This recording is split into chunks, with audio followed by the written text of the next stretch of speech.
Channel. Thanks for organically finding my channel. I'm so happy so many of you subscribe to it. I'm going to continue with this really cool content that I'm trying to put out. I appreciate everyone out there. Like, share, subscribe. Is that what they all say? Okay. Today I wanted to talk about becoming a goat. Okay?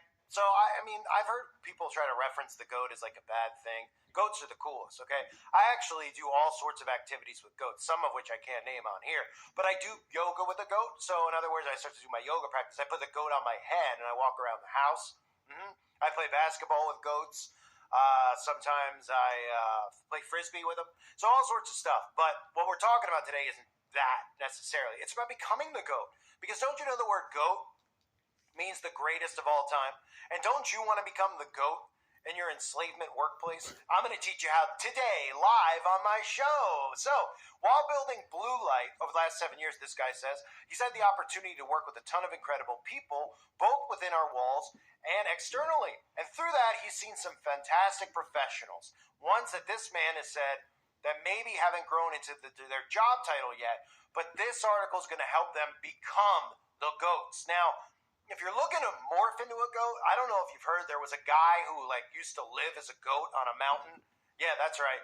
I remember a YouTuber covered him once. There's literally people who are trying to live like goats. Now that's not what I'm saying, but there is also a goat who has boobies and also a pecker. Okay, and I forget what his name is. It's like Bafadu or something like that. The goat. So if you're trying to be like him and you want to be like the Baff goat that everybody, if you want to be like him. Okay, I'll tell you before I read these 7 steps. All you have to do is go along with every single thing that the celebrities and the television tell us, and then you could be a lot like the Baff. Okay, but for this story, for effective ways that you could be the greatest of all time at your job, let's start with number 1. Effective planning is an understated skill set and an essential aspect of leadership and management. Excellent presentation skills, now very important with Zooms all day. How did that happen? How did we end up getting Zooms all day from actually meeting people face to face? Does anybody know? Did anybody think that was part of the elaborate plan? Right? To disconnect people from one another, and then connect them in another way. And soon enough, it'd be like a body of the internet connected. Anyway, sorry, I couldn't help myself. But very important to have excellent presentation skills, okay? They're a requirement in most jobs that require any type of collaboration. And of course, these words I'm using, like excellent presentation, effective planning, these are all algo-friendly terms. Management, leadership, what are some other words? Collaboration, requirement, okay? What is that thing called? Excel, PowerPoint,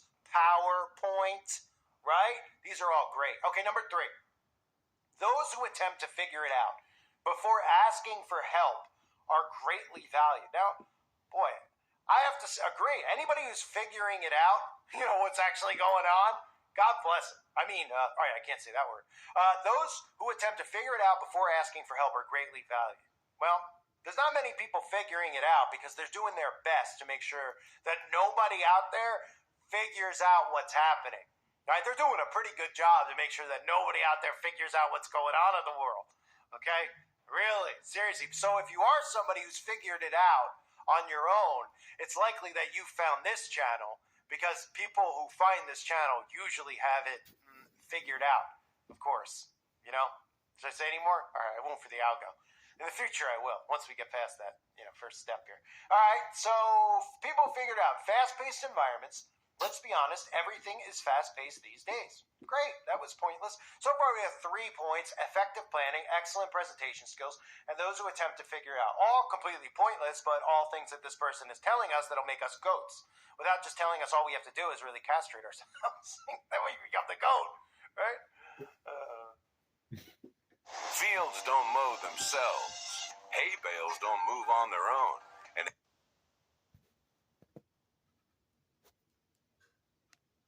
okay, anyway. Number 4, having a plan to overcome a challenge when you present it, even if it's not fully fleshed out, helps everyone work more effectively. The ability to understand someone else's needs and adequately address them is crucial. This is empathy, and it's the driving force behind successful, effective teammates and leaders. I love these words: teammates, leaders. Again, if hopefully, you know the closed captioning on the channels? Right? I'm sure, of course, obviously you know closed captionings. Well, here, it just reads what you say. Then you don't have to put anything in it automatically. So it's really important, I guess, if the computer is going to read the words, to say things like PowerPoint, Zooms, Excel, presentations, planning, goats, challenges, right? Teammates, success, driving force. All right, so let's continue on. Most of you are probably going, I don't know what you're even talking about. No, I don't either. I don't either. I'm just reading this guy's article. Yeah.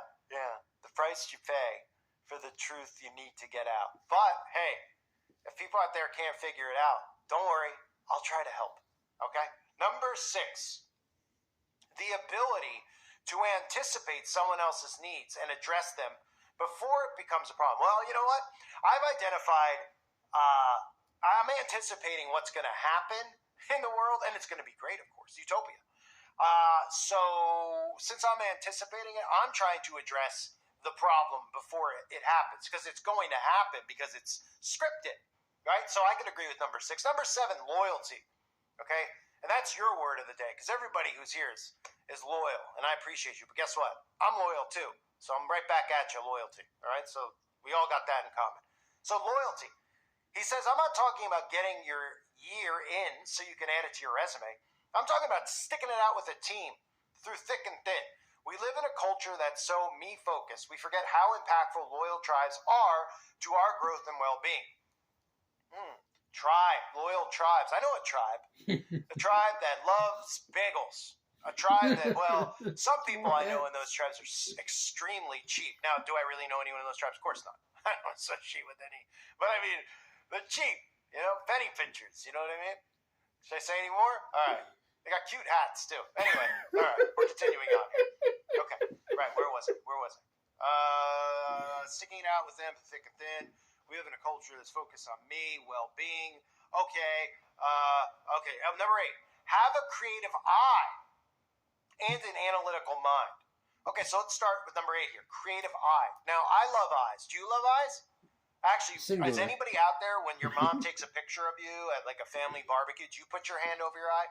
Because if you do, you've come to the right place. Secrets. Oh, that's the wrong. Right. Mystery. Oh, no. The beginning of time. Right? That's something like that. And you are about to become. I remember that old jingle. Right? I heard it on the radio a long time ago. No, I didn't really. But you know what I mean. Anyway, back to this. Creative eye. Okay, do you have a creative eye? Do you love eyes? If you love eyes and you're a failed optometrist, you've definitely come to the right channel. Okay? Because eyeballs are beautiful things. I have nice eyes. That's what the ladies tell me. How about you guys? You have nice eyes? Just going to kill time here. But anyway, creative eyes and analytical minds. Okay, what is an analytical mind? So there's so much data and content flying past us. We have to be able to understand what works and why it works. Well, thankfully, we have machines for that. And of course, the data that everyone wants to collect is us. So they're doing that already. So number 9, These computers are dumb. be able to work effectively in teams. Encouraging and facilitating collaboration is a crucial quality to any workplace goal, since company culture has become more important to founders and leaders.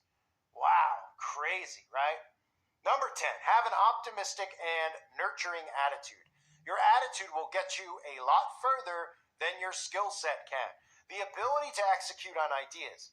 I'll be nice and say that there can never be enough idea people. I have some ideas, if anyone wants to hear them. All right, you can't. You're not allowed to hear them. Okay, although they're really easy to find these days. However, those who are able to try to bring those ideas to life are the ones that will stand out. Well, go figure. Go figure. Maybe I'll stand out here on YouTube. What do you guys think? Because I feel like I'm like the type of person who can make an impact.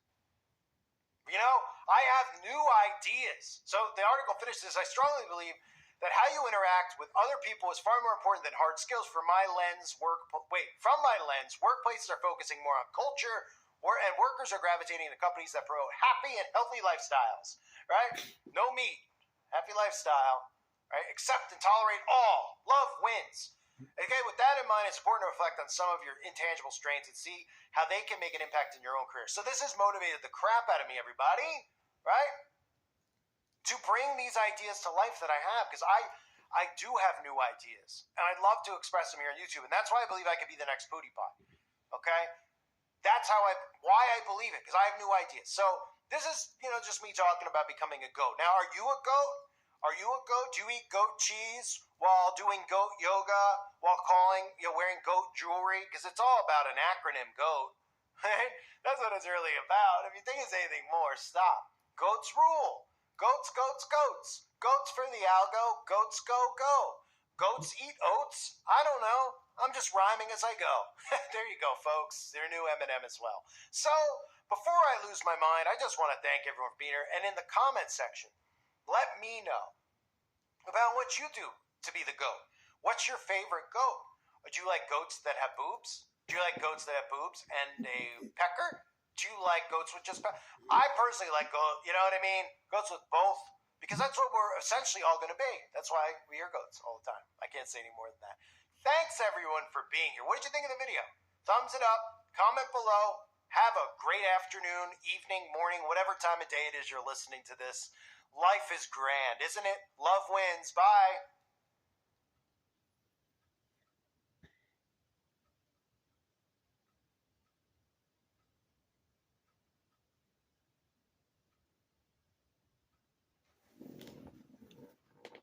The minibar is normally empty. Yeah, they don't trust us.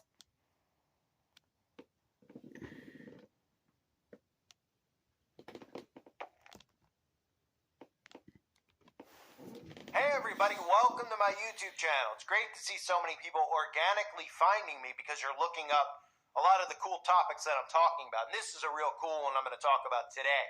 But I got to be real careful because I don't want people out there to think I'm a super fanboy, but I guess really I am. And that's about Titanic.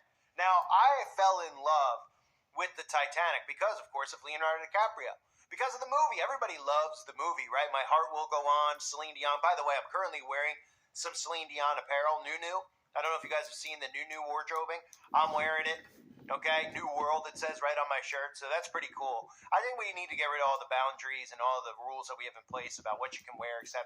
Those are things you'll learn about me on this channel as we go forward. But Titanic, I've always been obsessed with Titanic. I know everybody out there has been, right? Every night in my dreams, right? You guys sing that to bed? I do, to myself, in the mirror, actually. And my heart will go on. So, let me stop beating around the bush for the first couple minutes here about what I'm going to discuss. Because I get really mad because there's idiots out there, complete idiots, who think that the story, the movie Titanic story is fake. Okay, they think that the story's not real, and that's a problem to me because I've lived my whole life obsessing over the movie. So for them to say that, it's almost like you're telling me my life isn't real. You're telling me that the Titanic didn't sink the way that they tell us it sunk. You're telling me that Leonardo DiCaprio wasn't on that boat, that Jack wasn't on that boat.